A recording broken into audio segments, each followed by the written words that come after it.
This program is brought to you by SMC Infrastructure, building a better world.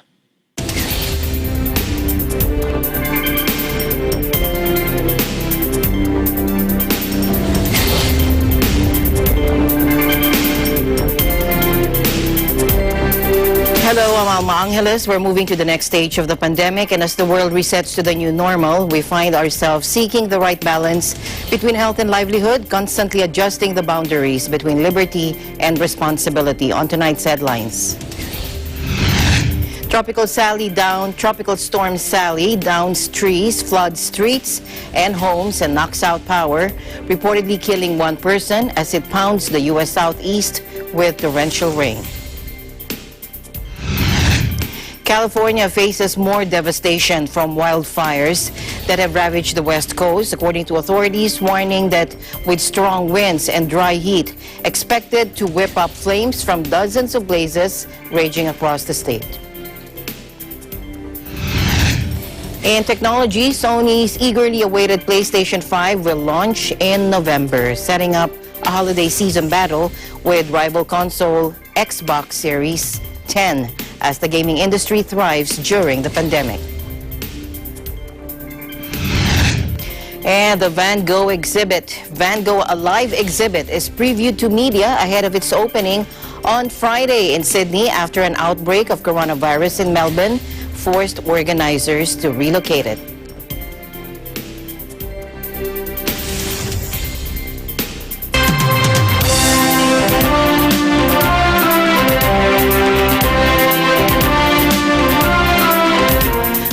To the U.S., Tropical Storm Sally downed trees, flooded streets and homes, and knocked out power, reportedly killing one person as the former hurricane pounded the U.S. southeast on Wednesday, U.S. time, with torrential rain. Take a look.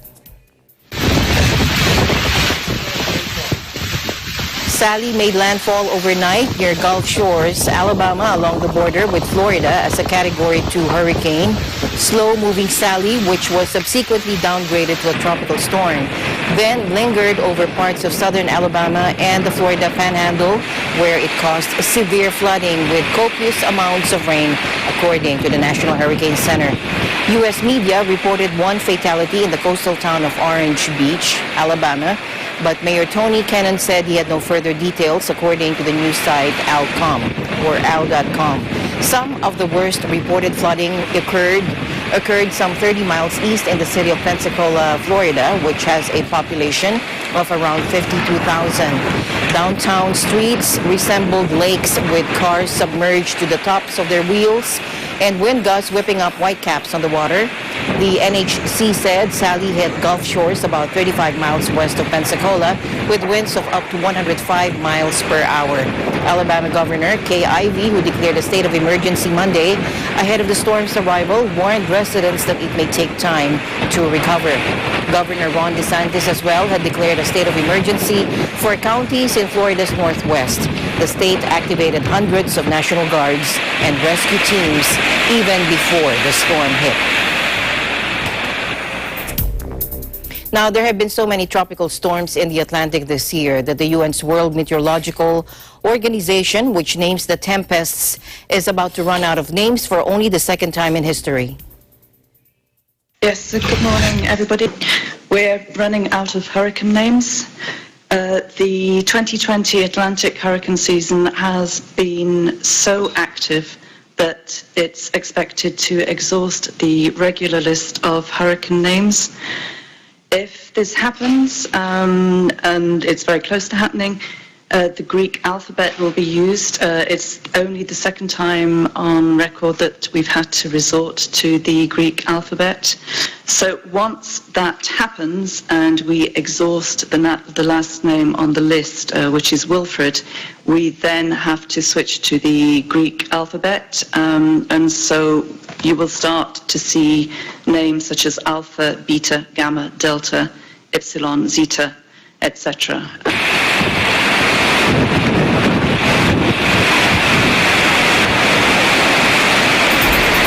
And still in the U.S., California is facing more devastation from the wildfires that have ravaged the West Coast, according to authorities, warning Wednesday that with strong winds and dry heat, it's expected to whip up flames from dozens of blazes raging already across the state. Now, Governor Gavin Newsom said although firefighters had made progress in their battle to contain more than 24 major wildfires, so-called Santa Ana winds could fuel the relentless blazes. One of the blazes near Los Angeles, dubbed the Bobcat Fire, closed in on a historic observatory on Tuesday, but crews managed to protect the structure. Apart from California, which has borne the brunt of the overall death toll of more than 30, the coastal states of Oregon and Washington have also experienced record blazes that have encroached on major population centers. In Oregon, 10 people were killed in the infernos, fueled by dry conditions. Rain was expected to bring some much-needed relief for parts of Oregon and Washington on Wednesday. The flames across the West Coast, some of which were caused by lightning strikes, have so far scorched more than 5 million acres and displaced tens of thousands of people.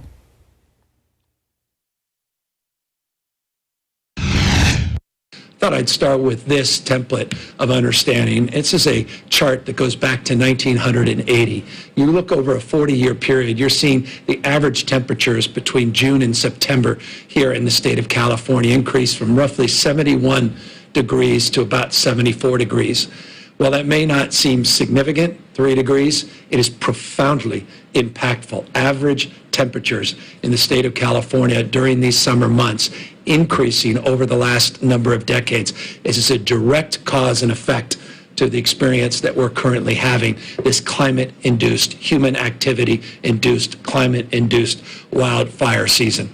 I made this crystal clear 2 days ago when President Trump was out here in the state and expressed similarly when we were with Senator Harris yesterday here in the state, that we all recognize our responsibility, mutual responsibility, the federal government, the state government, private landowners, all of us doing more and doing better in terms of our vegetation management efforts, our forest management efforts. We stipulate that as self-evident. And that, of course, is being advanced in ways that we have not seen in the past by a partnership with the U.S. Forest Service to more than double the total number of acreage on an annual basis, where we are doing the kind of prescribed burns, doing the kind of thinning that has an environmental construct, at the same time addresses some of the fuel loads in our dense forests. But the fundamental fact cannot be denied, represented in this chart, and the reality of average temperatures significantly increasing. And you see that trend line. That is not going in the right direction. It is going in a direction that only underscores our sense of urgency to address head-on the issue of climate and climate change. In general, climate change has been shown to amplify droughts that dry out regions, creating ideal conditions for wildfires. The economic impact from this year's fires is expected to be staggering, with one expert estimating the damage at more than $20 billion. Authorities have also warned that the smoke from the fires could worsen the coronavirus pandemic as people forced to evacuate seek shelter in shared accommodation. Inhaling smoke and ash could also further weaken the lungs of people infected with the virus and undermine the immune system. In other news, Secretary of Defense Mark Esper announced an ambitious plan to expand the U.S. Navy with a range of unmanned and autonomous ships, submarines, and aircraft to confront the growing maritime challenge from China. The Pentagon chief said a sweeping review of U.S. naval power, dubbed Future Forward, had laid out a game-changer plan that would expand the U.S. Sea Fleet to more than 355 ships from the current 293. The plan, which requires adding tens of billions of dollars to the U.S. Navy's budget between now and 2045, is aimed at maintaining superiority over Chinese naval forces, seen as the primary threat to the United States. The future fleet will be more balanced in its ability to deliver lethal effects from the air, from the sea, and from the undersea, Esper said in a speech at the RAND Corps in California. The plan, he said, is for a fleet of ships more able to survive a high-intensity conflict, to project U.S. power and presence, and to deliver precision strikes at very long distances. Esper reiterated that China is the top U.S. security threat and that the Indo-Pacific region is the priority theater for the U.S. military. A Pentagon report on the People's Liberation Army released early this month said that Beijing has the world's largest naval fleet with 350 ships and submarines. Still, Esper stressed the Chinese Navy lags in strength and capability.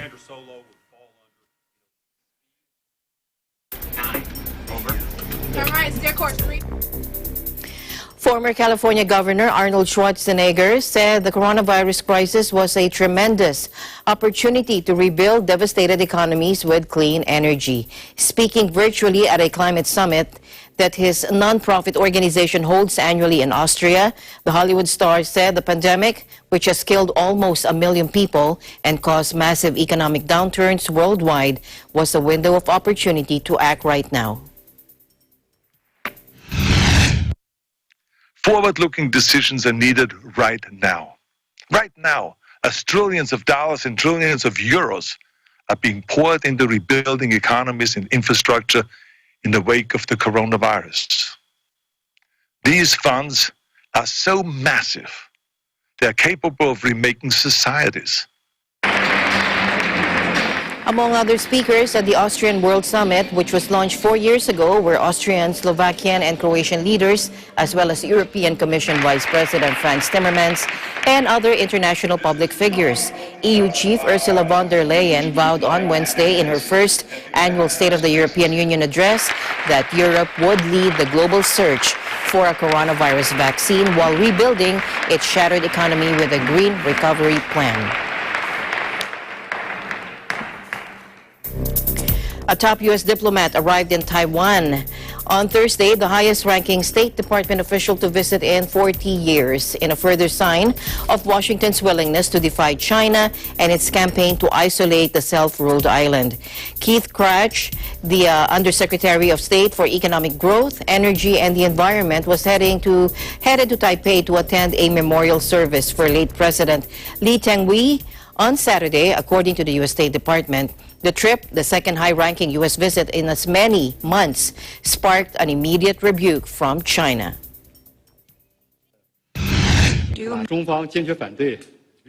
China firmly opposes any forms of official interactions between the U.S. and Taiwan. This position is clear and consistent. But the U.S. insisted on arranging a trip to Taiwan by Undersecretary Krach. This violates the One China principle and the 3 joint communiques between the 2 sides. It will embolden the Taiwan independence forces and damage China-U.S. relations and peace and stability across the Taiwan Strait. China firmly opposes that and has launched stern representations with the U.S. side.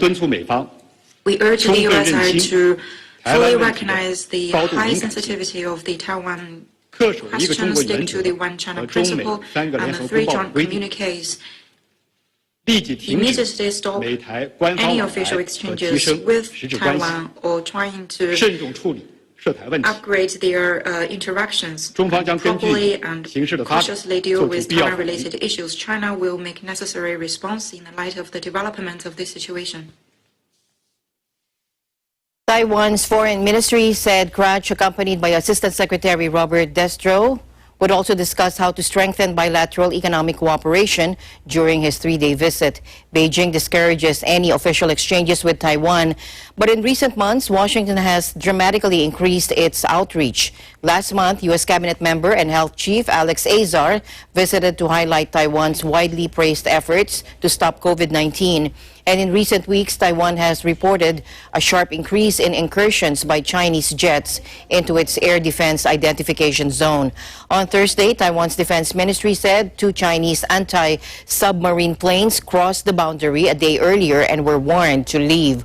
Washington remains the leading arms supplier to the island, but has historically been cautious in holding official contact with it. In other news, the U.S. Justice Department announced charges against 5 Chinese nationals and 2 Malaysians who ran global hacking operations for at least 6 years to steal identities and video game technology, plant ransomware, and spy on Hong Kong activists. 3 of the Chinese suspects operated out of Chengdu 404, a Sichuan-based company that purported to offer network security services for other businesses. They hacked the computers of hundreds of companies and organizers around the world to collect identities, hijack systems for ransom, and remotely use thousands of computers to mine for cryptocurrency like Bitcoin. 2 other Chinese nationals who formerly worked for Chengdu 404, and the 2 Malaysians were indicted for hacking into major gaming companies to steal their secrets and gaming artifacts, likely tradable in-game cheats and credits, and then resell them. Together, the 7 were long recognized by cybersecurity experts as the Apt 41 hacking organization, identified by their shared tools and techniques. The charges did not indicate any direct political motivations behind the hackers' activities, though they did gain access to government computer systems in India and Vietnam. Now, the 7 face a range of charges, including computer and wire fraud, identity theft, money laundering, and racketeering. The 5 Chinese remain at large, but the 2 Malaysians were arrested in Malaysia on Monday, and the U.S. is seeking their extradition. Eagle News will be right back.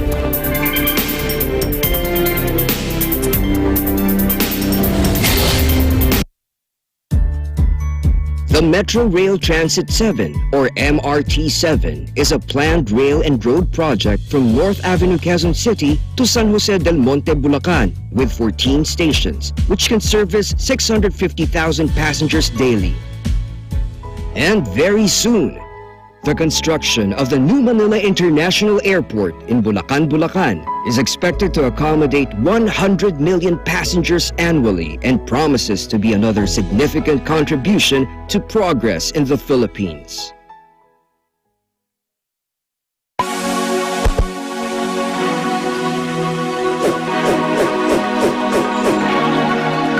Hello there, I'm Alfred, and I'm a graduate of Bachelor of Science in Computer Science, batch of 2008 in New Era University. I'm currently working as an operations analyst in Autodesk.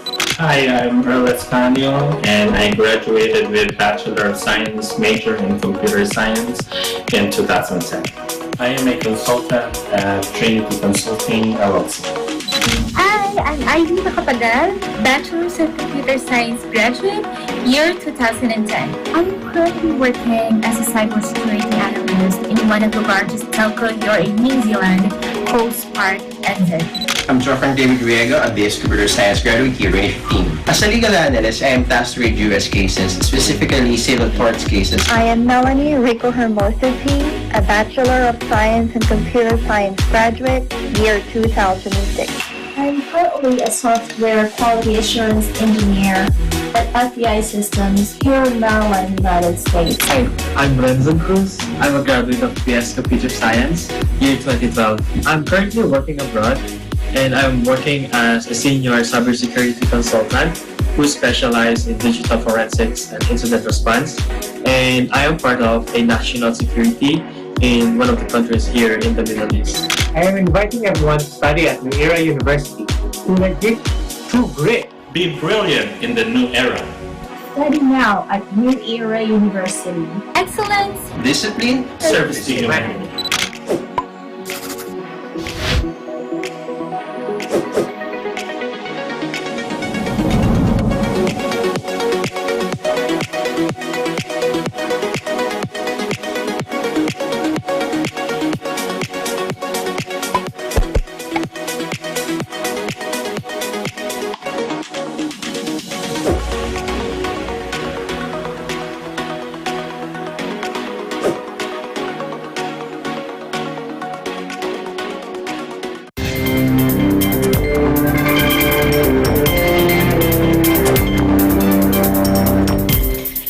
Welcome back. President Trump expressed renewed confidence that a viable COVID-19 vaccine will be ready by October directly contradicting a top administration health expert and facing fierce criticism from his Democratic election rival, Joe Biden. Take a look.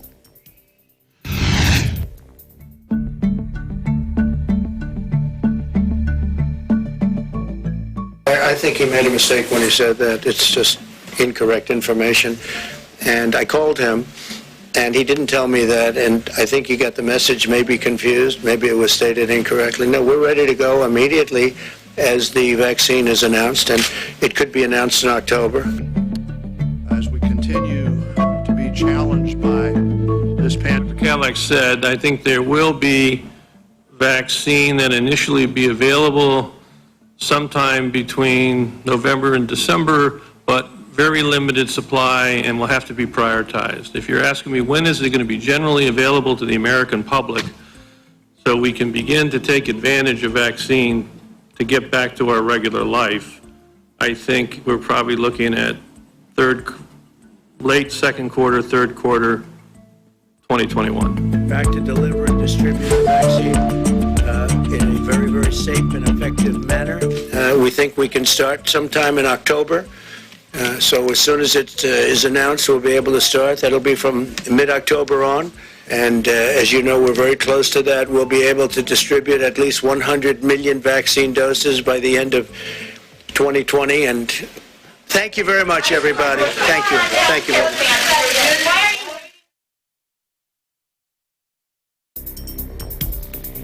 Now, the contradiction between President Trump and health experts on an issue that has become a focal point of the 2020 election campaign highlighted the lack of trust Joe Biden said he and the public have in the president's handling of the pandemic, which has killed nearly 200,000 Americans.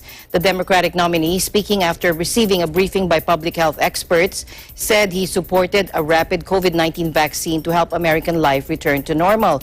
But he said the process should be guided by science and safety and not politics. Take a look. The stakes are too high. American families have already suffered and sacrificed too much. So let me be clear.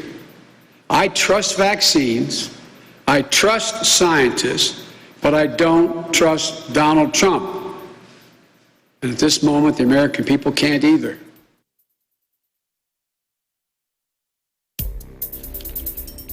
The former vice president also dismissed claims by the Trump campaign that he is trying to undermine public confidence in a potential vaccine for political gains. Take a look. I'm calling on Biden to stop promoting his anti-vaccine theories because all they're doing is hurting the importance of what we're doing. And I know that if they were in this position, they'd be saying how wonderful it is. Their timing, their approval, and their distribution should never, ever be distorted by political considerations. They should be determined by science and safety alone.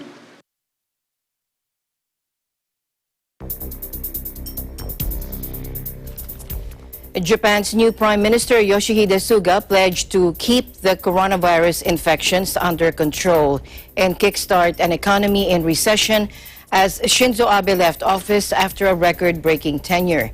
In his first remarks after being elected by Parliament early Wednesday, Mr. Suga emphasized his will be a cabinet of continuity, seeking to further the policies championed by Abe. 安倍政権の進めてきた取り組みをしっかり継承して、そして前に進めていく、そのことが私に課された使命である、このように認識をしております。最優先の課題は新型コロナウイルス対策です。欧米諸国のような爆発的な感染拡大は絶対阻止をし、国民の皆さんの命と健康を守り抜きます。その上で社会経済活動との両立を目指します。さもなければ国民生活が成り立たなくなるからであります。Now he also said he would seek continued strong ties with Washington and stable relations with China and Russia. but he offered no details and made no mention of ongoing tensions with South Korea or any specifics of his defense strategy, particularly towards North Korea. A longtime Abe advisor and right-hand man, Mr. Suga, the Prime Minister, has said his run was inspired by a desire to continue his predecessor's policies. His new cabinet is full of familiar faces, with Abe's foreign and finance minister staying on and the outgoing premier's brother appointed to lead the defense ministry. On the economic front, the Prime Minister is said to be committed to his predecessor's signature Abenomics program of vast government spending, massive monetary easing, and the cutting of red tape. Diplomatically, he is expected to prioritize the key relationship with the U.S., whoever is president after November's election. And he will also face a trickier question on ties with China, with a global hardening of opinion against Beijing after the coronavirus and unrest in Hong Kong. Abe, who served as Prime Minister for a total of 8 years, will stay on as a lawmaker, with some mooting the possibility he could undertake diplomatic missions. The director of the World Health Organization's Europe region, Hans Klug, warns of alarming rates of COVID-19 transmission across Europe from the case numbers for September. Take a look. In the spring and early summer, we were able to see the impact of strict lockdown measures. Our efforts, our sacrifices paid off. In June, cases hit an all-time low. The September case numbers, however, should serve as a wake-up call for all of us. Although these numbers reflect more comprehensive testing, it also shows alarming rates of transmission across the region.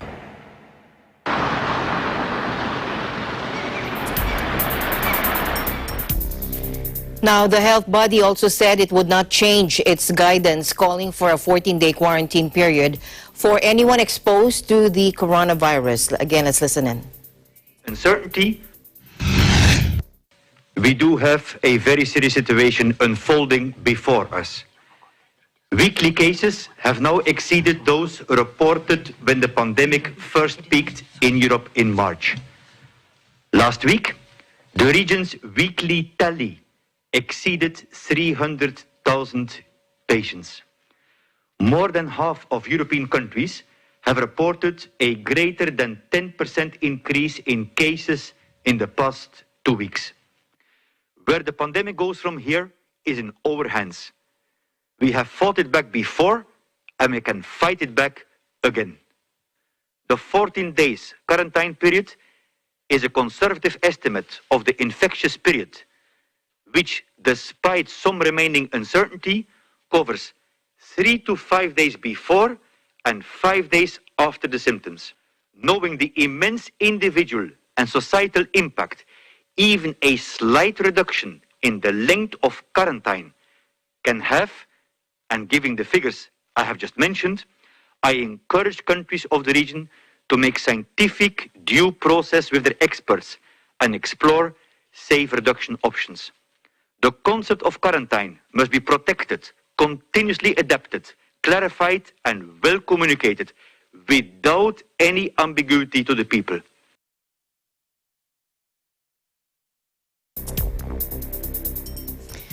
More research is needed into factors that increase the risk of severe COVID-19 disease among children and adolescents, according to the head of the UN World Health Organization, adding that while children may have largely been spared, many of the most severe effects they have suffered in other ways. Joining the heads of the UN Children's Fund and the UN Educational, Scientific and Cultural Organization, or UNESCO, at a press conference, WHO Director General Tedros Adhanom Ghebreyesus also outlined that since the start of the COVID-19 pandemic, understanding its effects on children has been a priority.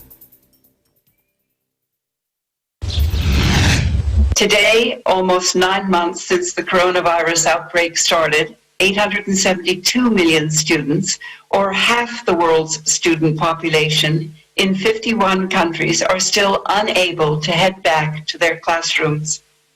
Millions of these children were fortunate enough to learn remotely, online, through radio, through television, broadcasts or through the internet.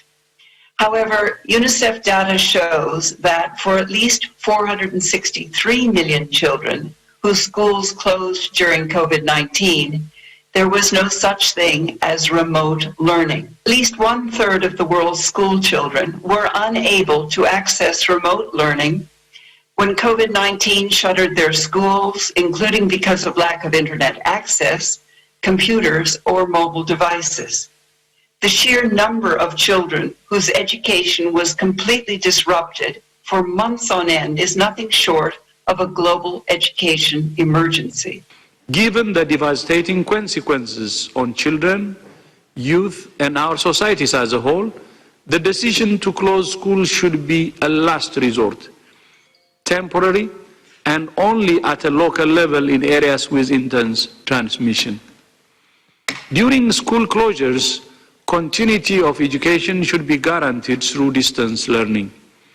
The time during which schools are closed should be used to put in place measures to prevent and respond to transmission when schools reopen. Keeping children safe and at school is not a job for schools alone, or governments alone, or families alone. It's a job for all of us working together. We have to sustain pressure on this virus. We have to reduce transmission at community level in order to lower the risk to those older and vulnerable people and to maintain an environment in which our children can continue to attend school. The only way to do that is that the adults separate themselves enough to drive transmission downwards.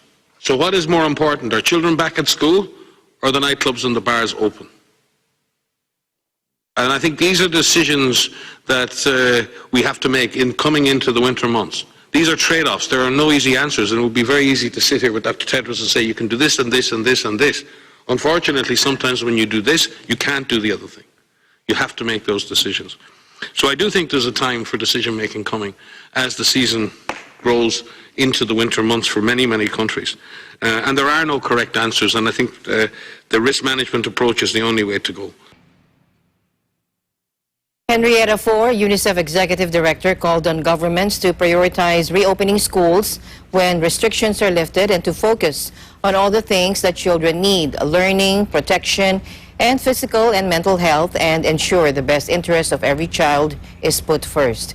And when governments decide to keep schools closed, they must scale up remote learning opportunities for all children, especially the most marginalized. She also stressed, quote, find innovative ways, including online, TV, and radio, to keep children learning no matter what.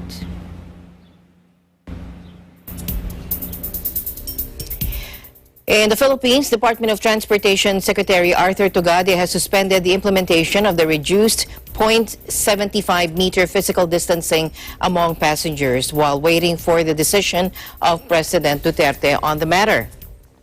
That is according to Malacanang today. In a virtual palace briefing, presidential spokesperson Harry Roque said Tugade manifested his decision to revert physical distancing in public transportation to 1 meter in a meeting of the Interagency Task Force for the Management of Emerging Infectious Disease. Take a look.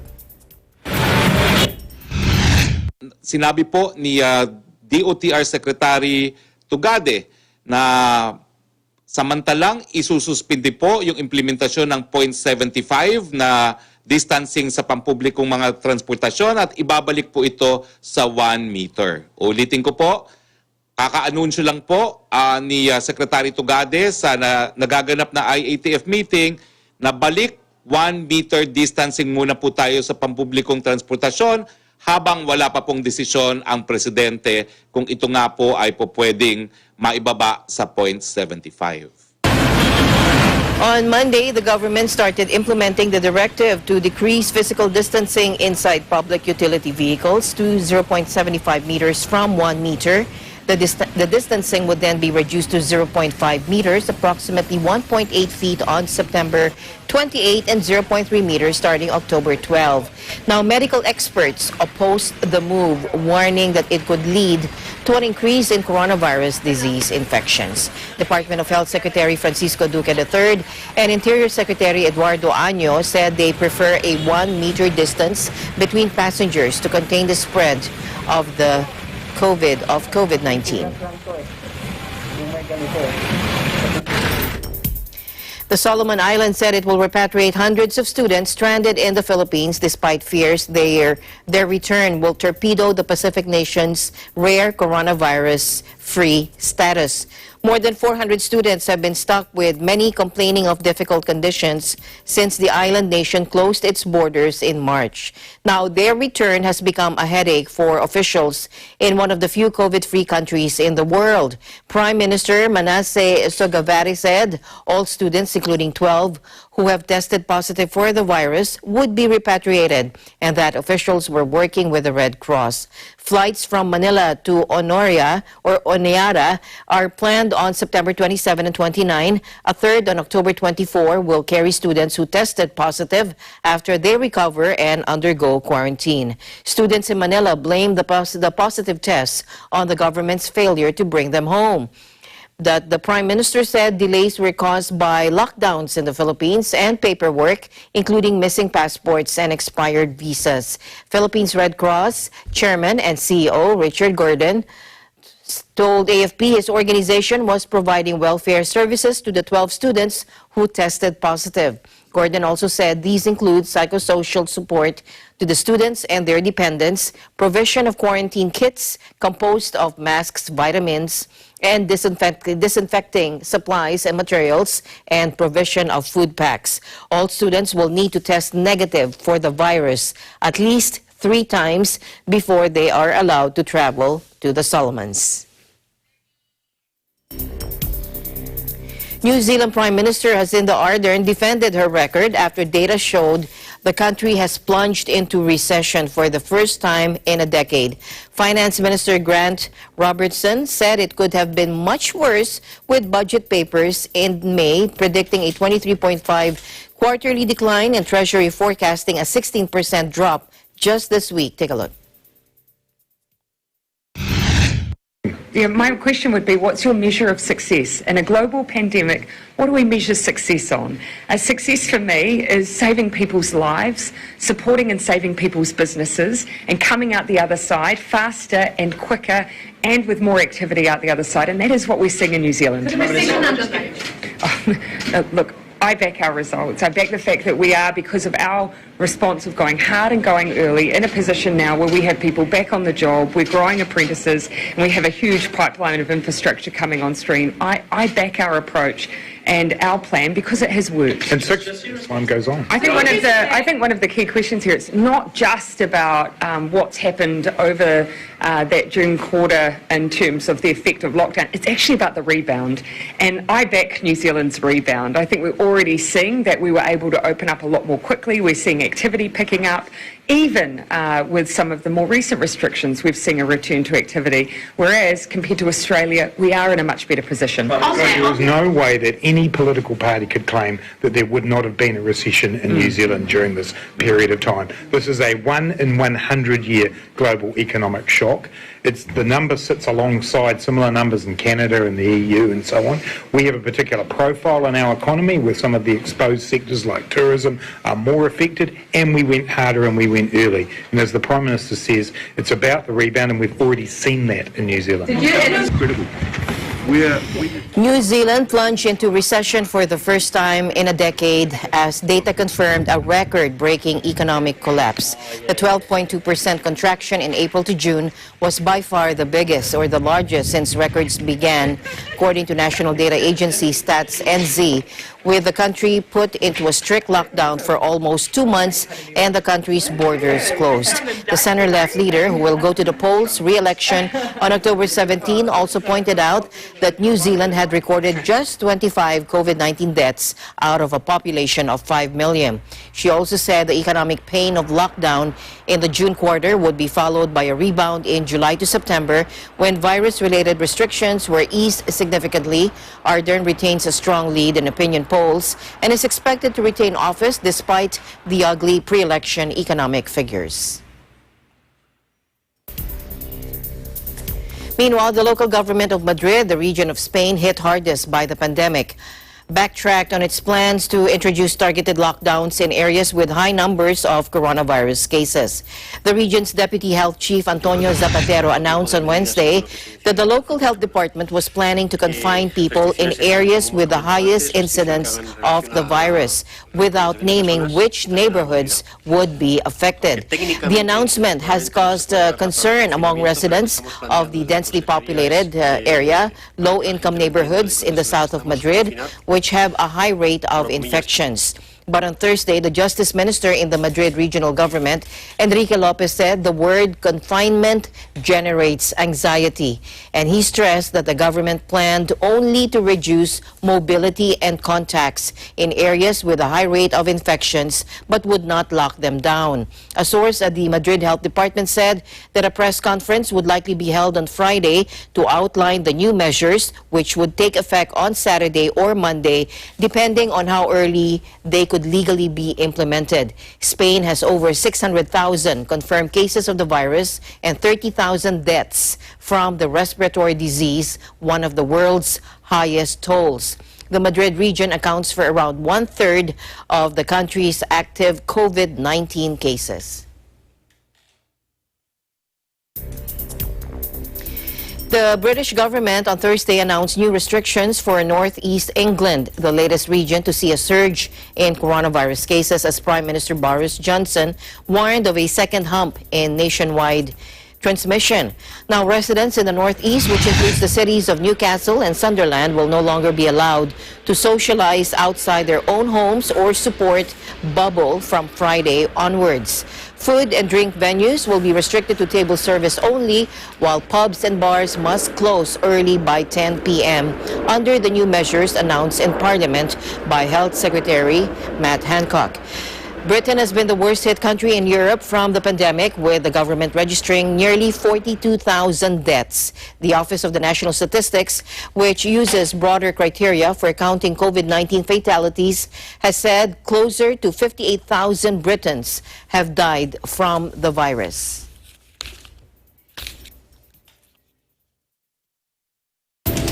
Eagle News International will be right back.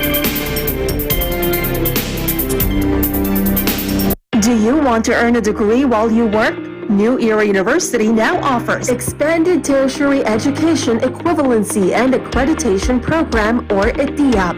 ETIAP is an educational scheme that recognizes knowledge, skills, and prior learning obtained by individuals from non-formal and informal education experiences. It is implemented through deputized higher educational institutions like the New Era University that awards the appropriate degrees. Programs offered are the following: Master's Program, Masters of Arts in Education, major in Educational Management, Master's Program in Business Administration, Bachelor of Arts in Science, major in Political Science, Bachelor of Arts in Science, major in Mass Communication, Bachelor of Science in Education, major in Filipino, major in English, Bachelor of Science in Business Administration with majors in Human Resources Development, Marketing Management, and Financial Management. Beneficiaries must be Filipinos who have attained at least high school level of education. The program is flexible and you don't need to attend regular classes. Expanded Tertiary Education Equivalency and Accreditation Program, or ETIAP, is under the supervision of Dr. Nilo L. Rosas, the University President, and Professor Anita P. Santos, Director of ETIAP. For more information, contact the following: Cristina Moreno, 0995-138-0786, or email cvmoreno@neu.edu.ph, or Arlene Sarmiento, 0906-298-9150 or email cedctl@neu.edu.ph. What are you waiting for? Let New Era University be your partner in achieving your dreams.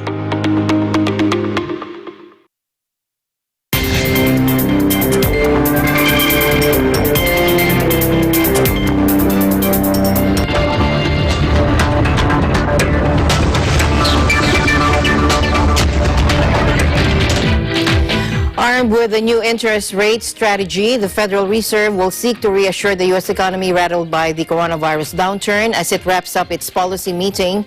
But Jerome Powell, U.S. Federal Reserve Chair, said there are areas of the economy that are just going to really struggle until we have a vaccine. Take a look.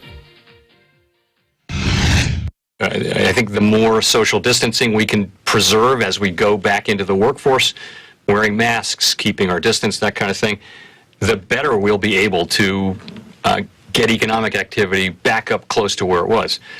I do think, though, there are areas of the economy that are just going to really struggle until we have a vaccine that's in wide usage and is widely trusted. And those are the ones where people were getting really close together. First, if you look at the summary of economic projections that my colleagues and I filed for this meeting, what you'll see is an expectation that the recovery will continue, that it will continue at a reasonable pace through 2021, 22, and 23. We do expect that pace will slow just because you would expect that the pace would be fastest right at the beginning of the recovery. We expect that the economy will recover quickly now, but that pace will slow as people go back to work, and we'll still have an area of the economy, a big area of the economy that struggles. There'll be slack in the economy. The economy will be below maximum employment, below full demand, and that will tend to put downward pressure on inflation. That said, my sense is that more fiscal support is likely to be needed. Of course, the details of that are for Congress, not for the Fed, but I would just say there are still roughly 11 million people still out of work due to the pandemic, and a good part of those people were working in industries that are likely to struggle. As we have emphasized throughout the pandemic, the outlook for the economy is extraordinarily uncertain and will depend in large part on our success in keeping the virus in check.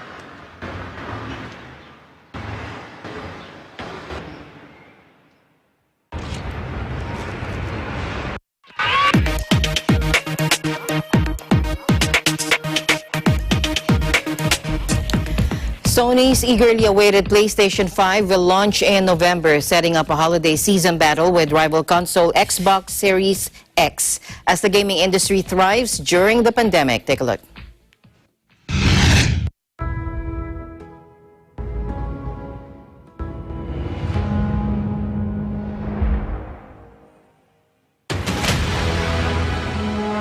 So now you know. Thank you all for joining us today and for being part of this amazing journey.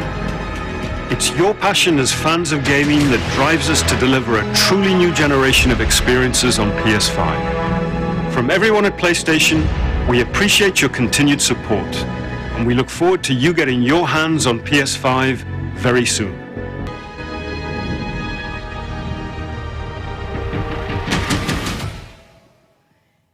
Now, the competing consoles will be released within 2 days of each other ahead of the holiday rush, both aiming to capitalize on a rare bright spot in the economic carnage caused by the coronavirus crisis, as well as a $500 premium version of the PS5. A $400 digital edition with no disc drive has also been designed to harness the growing popularity of downloading games from the cloud. Both go on sale from November 12 in Australia, North America, New Zealand, Mexico, Japan, and South Korea, becoming available elsewhere a week later, according to the Japanese firm. Microsoft last week announced its next-gen Xbox Series X will launch on November 10, and the estimated starting price is around the same as the full PS5, while a slimmed-down console, the Xbox Series S, will also go on sale for $299 later that month.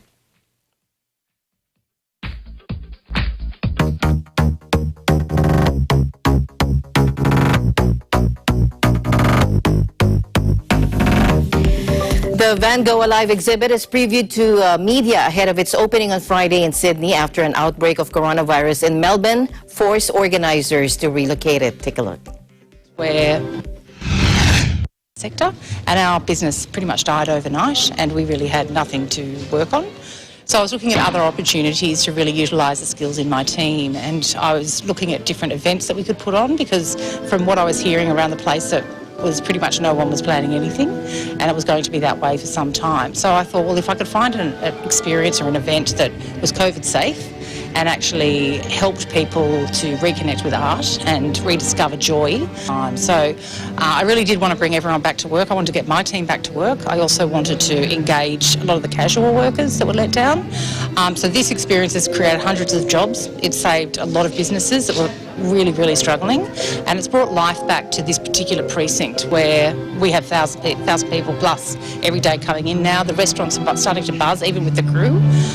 And look, it has been like a big reunion every day. We've had teams come on site that, you know, are installing the screens. They haven't seen each other since March. So it's a really emotional project, and it's really fulfilling. It really is amazing. I mean, we've all been stuck at home with our computers and our phones. We've all been streaming fantastic content that has no other way to get out there. But I think there is a real pent-up demand for people to actually get out and actually experience something that is high-quality production, gives an emotional outcome, and that's what this does. So, look, I've seen people go in today and see the first sneak peek, and their faces on the way out is really rewarding to see the happiness that it's actually creating so far. So I hope it really does bring a lot of joy to everyone that experiences it.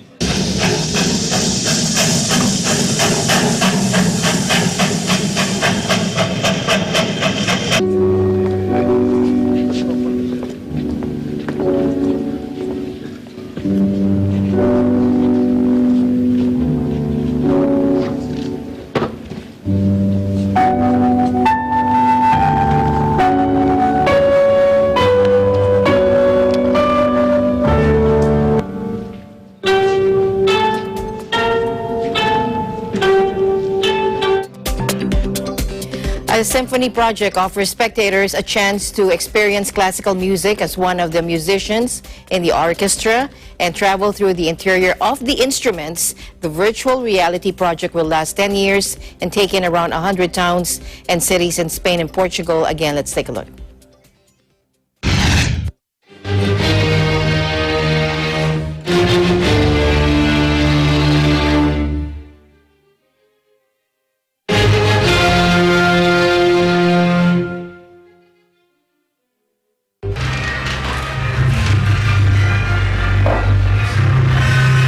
Una nueva llave de abrir una puerta para que puedan entrar nuevas generaciones y que puedan entender la música no solamente como algo lejano, tratamos de luchar de que las nuevas generaciones no vean la música como algo, la música clásica sobre todo clásica, como algo antiguo, como algo al cual no podemos tener acceso, o es de mis padres, o es de mi abuelo, o es de otra generación, sino que forma parte y tiene una temporalidad que vive siempre.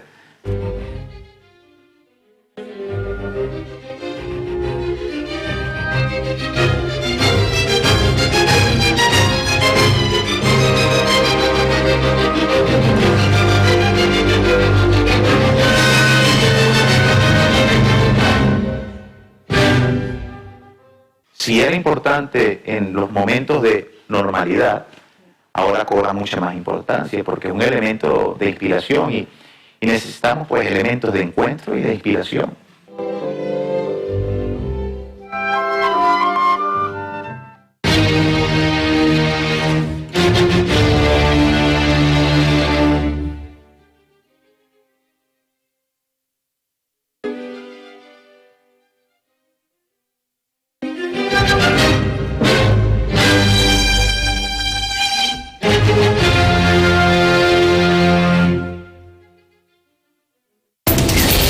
And before we close, we leave you with a word of hope. At the end of the day, there remains so much more to be grateful for. See you again tomorrow evening.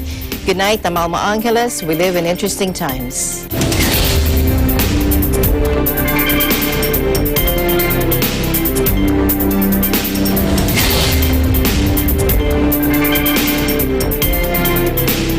This program was